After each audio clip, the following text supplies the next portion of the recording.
우리는 집에 들어갈 때 신발을 벗고 들어가는 게 당연합니다. 그래서 그런지 영화나 드라마에서 이런 장면을 보면 마음이 엄청 불편해요. 그런데 궁금하지 않나요? 왜 어떤 나라는 집 안에서 신발을 벗고 또 어떤 나라는 신발을 신을까요? 자, 여기 지도를 보시면 우리나라를 포함한 대부분의 아시아 국가, 동유럽, 그리고 아프리카는 집에 들어갈 때 신발을 벗는 것이 예의입니다. 신발을 신고 집에 들어가는 건 있을 수 없는 일이죠.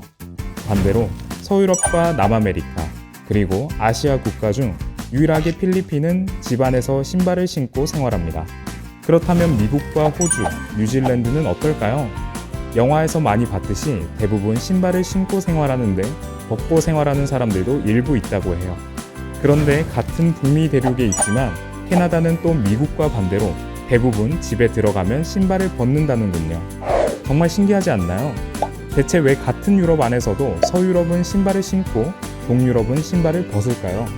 또 필리핀은 어떤 이유로 아시아에서 유일하게 신발을 신고 생활하는 걸까요?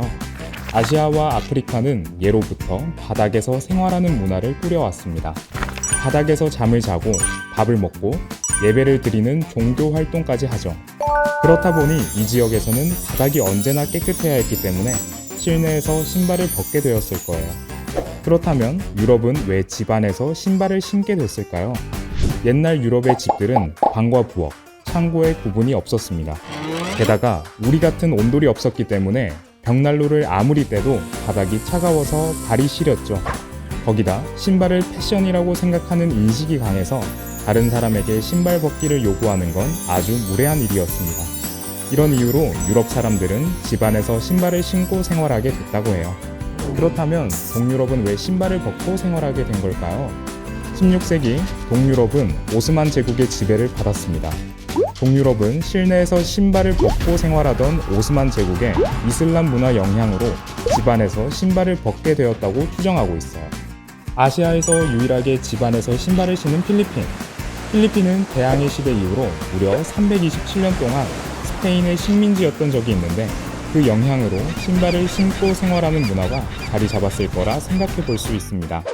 미국과 붙어 있지만 미국과는 달리 집안에서 신발을 벗고 사는 캐나다. 캐나다는 눈이 많이 내리는 지역이라 신발이 눈에 젖는 일이 많고 소금, 모래 때문에 더러워지는 일이 많았습니다. 그래서 많은 사람이 밖에서는 신발을 신고 집에서는 실내화를 신는다고 해요. 나라마다 여러 가지 이유로 다른 신발 문화를 가지고 있다는 사실이 정말 재밌지 않나요? 그런데 최근 더 재미있는 일이 벌어지고 있습니다. 실내에서 신발을 신고 벗는 문제로 논쟁 중인 나라가 있다고 하는데요. 그곳에서는 대체 무슨 일이 일어나고 있는 걸까요? 오늘 지식은 맛이 어떠셨나요? 맛있으셨다면 구독과 좋아요 부탁드립니다. 다음엔 어떤 이야기를 해볼까요? 댓글로 알려주세요.